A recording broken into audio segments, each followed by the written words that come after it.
Yo. Assalamualaikum warahmatullahi wabarakatuh. Waalaikumsalam warahmatullahi wabarakatuh. Selamat siang untuk semua. Yang kami hormati Bapak Yosi Gumala, SPD MPD selaku dosen pengampu mata kuliah Bimbingan dan Konseling Dasar kelas 2K. Kami dari kelompok 6 akan mempresentasikan hasil kerja kelompok kami berupa PPT yang dipresentasikan melalui Google Meet. Kami ucapkan mohon maaf sebelumnya kepada Bapak Yosi karena keadaan sekarang dengan teman-teman yang sudah pulang kampung, akhirnya kita menyelenggarakan presentasi ini dengan menggunakan Google Meet. Sebelumnya perkenalkan, nama saya Muhammad Nur Irfan dengan NPM 464 sebagai moderator dan rekan-rekan saya. Saya Nisa Nafiatul Iza dengan NPM terakhir 452. Saya Naswara Isawab dengan NPM terakhir 459. Saya Rismana Fadila dengan NPM 478. Saya Ferdi Fajaryanto dengan NPM 484. Saya Vida Lutfi Maulia dengan NPM 485. Dan untuk pemateri pertama, dipersilakan.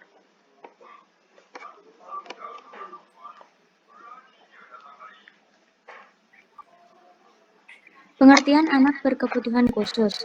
Konseling dengan kebutuhan khusus adalah layanan bimbingan yang diberikan secara khusus kepada individu yang memiliki keterbatasan atau kondisi tertentu, baik fisik, mental, emosional, maupun sosial, dengan menggunakan metode dan pendekatan yang disesuaikan dengan kebutuhan serta kemampuan individu tersebut.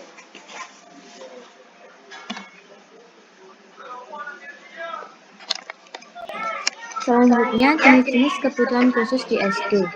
Pertama, tunanetra. Anak yang memiliki gangguan pada penglihatan, baik sebagian maupun seluruhnya, sehingga mengalami kesulitan melihat. Kedua, tunarungu. Anak yang mengalami gangguan pendengaran, sehingga kesulitan menerima informasi melalui indera pendengaran. Ketiga, tunagrahita. Anak yang mengalami gangguan perkembangan yang mempengaruhi komunikasi, interaksi sosial, dan perilaku.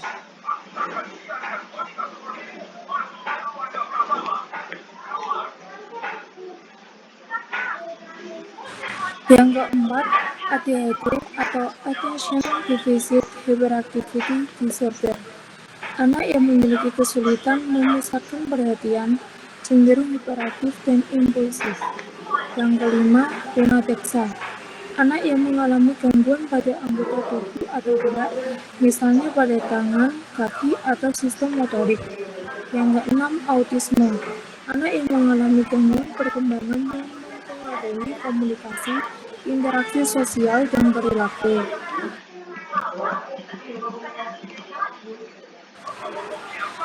Selanjutnya, prinsip pendidikan inklusif bagi anak berkebutuhan khusus di SD. Yang pertama, kesetaraan. Semua anak memiliki hak yang sama dalam pendidikan. Yang kedua, penerimaan. Sekolah menerima perbedaan setiap anak. Yang ketiga, partisipasi. Semua siswa dapat ikut dalam kegiatan belajar. Yang keempat, kerjasama. Guru, orang tua, dan sekolah bekerja sama membantu perkembangan anak.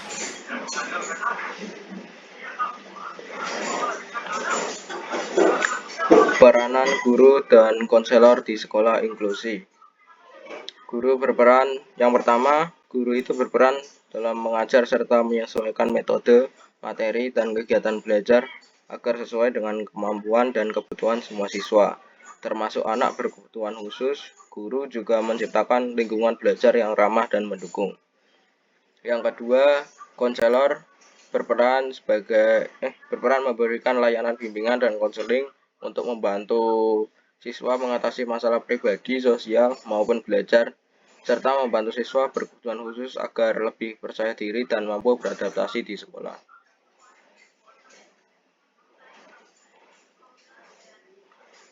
Pengertian gangguan belajar. Gangguan belajar adalah kondisi ketika anak mengalami kesulitan dalam memahami atau mengolah informasi tertentu, terutama dalam keterampilan akademik seperti membaca, menulis, atau berhitung, meskipun tingkat kecerdasannya normal dan mendapat kesempatan belajar yang sama.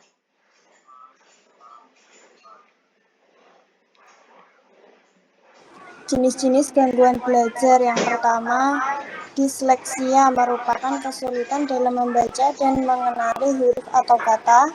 Yang kedua, diskalkulia adalah kesulitan dalam memahami angka serta melakukan perhitungan matematika. Dan yang ketiga, disgrofia adalah kesulitan dalam menulis seperti tulisan yang tidak rapi atau sulit menuangkan ide dalam tulisan. Strategi yang digunakan guru dalam menangani siswa kesulitan belajar. Yang pertama, remedial. Remedial merupakan upaya untuk melakukan perbaikan yang kaitannya dengan fungsi belajar yang menjadi hambatan bagi anak tersebut. Yang kedua, tutorial ialah memberikan bantuan secara langsung pada bidang studi yang terhambat dari siswa yang sudah duduk di bangku sekolah. Dan yang ketiga, kompensasi ini diberikan ketika anak mengalami hambatan yang berdampak negatif dalam proses pembentukan konsep dirinya.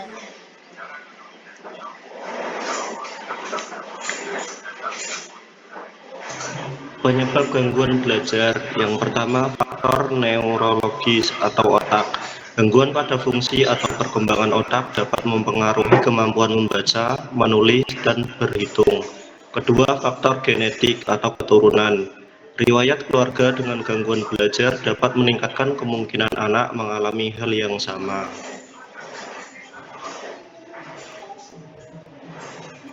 Yang ketiga, ada gangguan perhatian dan perilaku. Anak dengan attention deficit hyperactivity disorder sering mengalami kesulitan fokus, mudah terdistraksi, dan impulsif sehingga berdampak pada prestasi belajar. Yang keempat, ada faktor psikologis. Masalah emosional seperti kecemasan, trauma, rendah diri, atau stres dapat menghambat proses belajar. Pengertian disabilitas. Disabilitas adalah keterbatasan fisik, intelektual, sensorik, atau mental yang menyebabkan seseorang kesulitan melakukan aktivitas sehari-hari atau berinteraksi dengan lingkungan secara mandiri. Disabilitas dapat terlihat oleh mata atau bisa juga tidak kasat mata. Jenis-jenis disabilitas. 1. Disabilitas fisik, seperti kesulitan berjalan atau menggunakan tangan. 2. Disabilitas sensorik. Ada disabilitas pendengaran, tunarungu, dan disabilitas penglihatan, tunanetra. 3. Disabilitas intelektual, seperti lambat memahami materi. 4. Disabilitas perkembangan, seperti perkembangan yang mempengaruhi komunikasi dan interaksi sosial. 5. Disabilitas ganda, kombinasi 2 atau lebih, seperti tunanetra sekaligus disabilitas intelektual.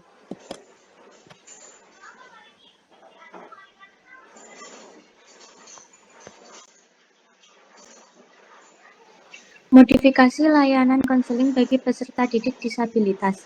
Dalam memberikan layanan konseling kepada peserta didik dengan disabilitas, konselor perlu melakukan beberapa penyesuaian agar layanan dapat berjalan efektif. Beberapa modifikasi yang dapat dilakukan antara lain: pertama, penyesuaian metode komunikasi. Konselor perlu menyesuaikan cara berkomunikasi dengan kondisi peserta didik, misalnya menggunakan bahasa yang sederhana, bahasa isyarat, atau media visual.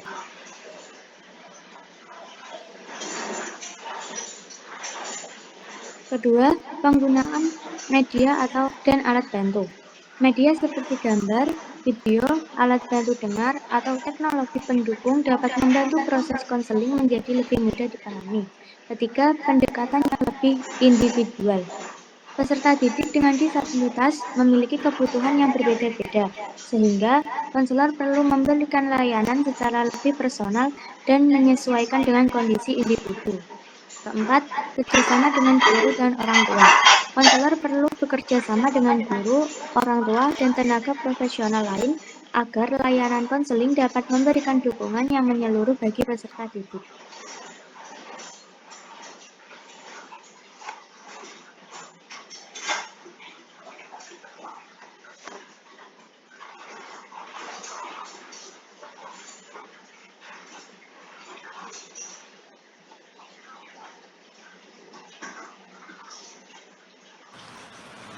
Selanjutnya, tujuan layanan konseling bagi peserta didik disabilitas.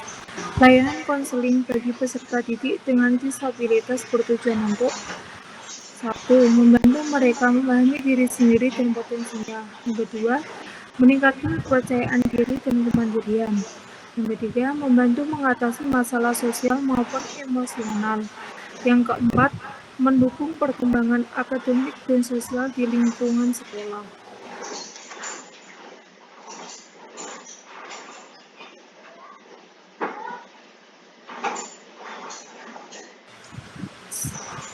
Selanjutnya, pengertian spektrum autisme.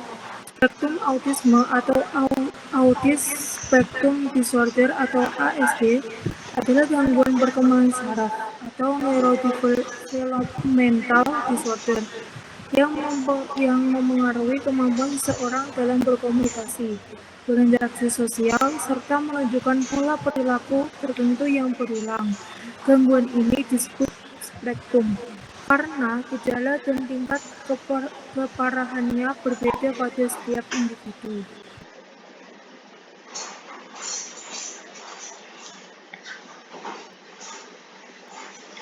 Karakteristik atau ciri-ciri spektrum autisme. Yang pertama ada kesulitan interaksi sosial. Anak dengan autisme sering mengalami kesulitan dalam berinteraksi dengan orang lain seperti kurang melakukan kontak mata, sulit memahami ekspresi wajah, dan kesulitan menjalin hubungan dengan teman sebaya. Yang kedua ada gangguan komunikasi. Sebagian anak mengalami keterlambatan bicara, kesulitan memahami percakapan, atau menggunakan bahasa yang terbatas.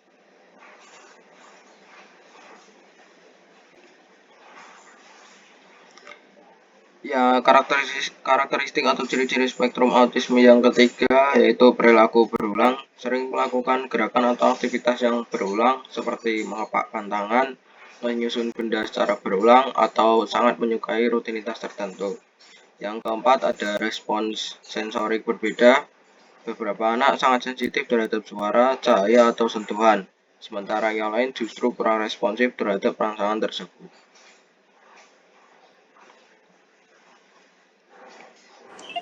Penyebab spektrum autisme. Yang pertama, faktor genetik.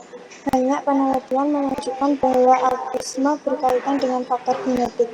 Anak yang memiliki saudara atau ASD memiliki risiko lebih tinggi mengalami kondisi yang sama. Faktor neurologis. Beberapa individu dengan ASD memiliki perbedaan struktur dan fungsi otak yang memengaruhi cara mereka memproses informasi.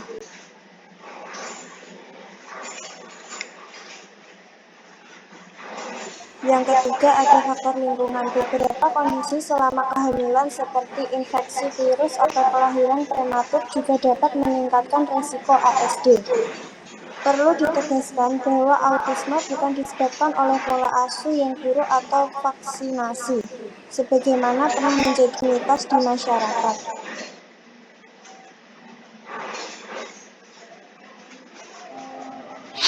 Diagnosis spektrum autisme. Diagnosis ASD biasanya dilakukan melalui yang pertama observasi perilaku anak, yang kedua wawancara dengan orang tua atau pengasuh, yang ketiga tes screening perkembangan, yang keempat gejala autisme umumnya sudah dapat terlihat sebelum usia 3 tahun.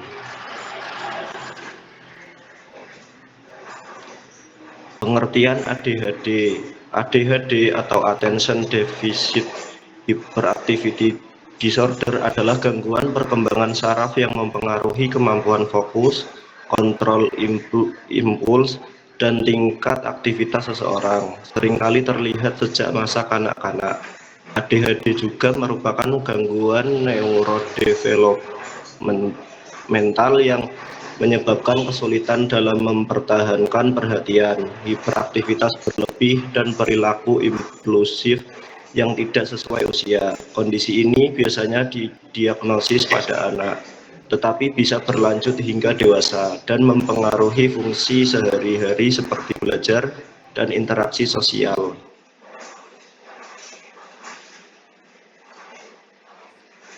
Ciri-ciri ADHD pada siswa SD. Siswa SD dengan ADHD sering menunjukkan kesulitan fokus, seperti mudah teralihkan perhatian atau lupa tugas. Hiperaktivitas, misalnya sulit duduk diam atau sering bergerak, serta impulsivitas, seperti menjawab sebelum pertanyaan selesai atau mengganggu teman. Strategi pelayanan dan pendekatan berfokus pada terapi perilaku, pelatihan orang tua, dan penyesuaian lingkungan yang konsisten. Pendekatan utama meliputi pembuatan rutinitas disiplin, sistem penghargaan reward, modifikasi perilaku, komunikasi tegas, dan manajemen waktu yang bertujuan untuk meningkatkan fokus, kemandirian, dan keterampilan sosial anak.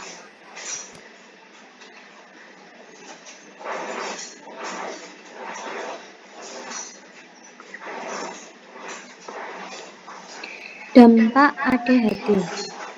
ADHD atau Attention Deficit Hyperactivity Disorder berdampak signifikan pada proses belajar, terutama menyebabkan kesulitan mempertahankan fokus, memori kerja rendah, impulsivitas, dan hiperaktivitas.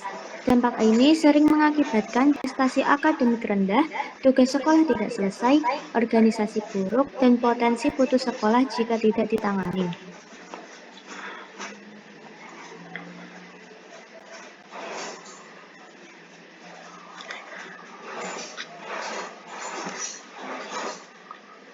Sekian untuk presentasi dari kelompok 6 ini. Kesimpulan dari presentasi itu yaitu modifikasi layanan konseling bagi anak berkebutuhan khusus di sekolah dasar sangat penting karena setiap anak memiliki karakteristik dan kebutuhan yang berbeda, baik itu disabilitas, gangguan belajar, autisme, maupun ADHD. Layanan bimbingan dan konseling harus disesuaikan secara individual, bersifat inklusif, serta memperhatikan aspek akademik, sosial, emosional, dan perilaku anak agar mereka dapat berkembang secara optimal.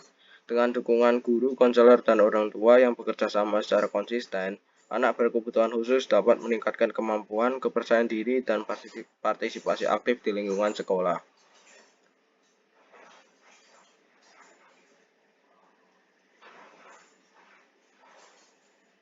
Sekian untuk presentasi dari kelompok 6. Saya selaku moderator mengucapkan terima kasih kepada teman-teman semua yang telah berkontribusi, dan untuk Pak Yosi kurang lebihnya saya mohon maaf Pak. Terima kasih dan wassalamualaikum warahmatullahi wabarakatuh. Waalaikumsalam warahmatullahi wabarakatuh. Yeay.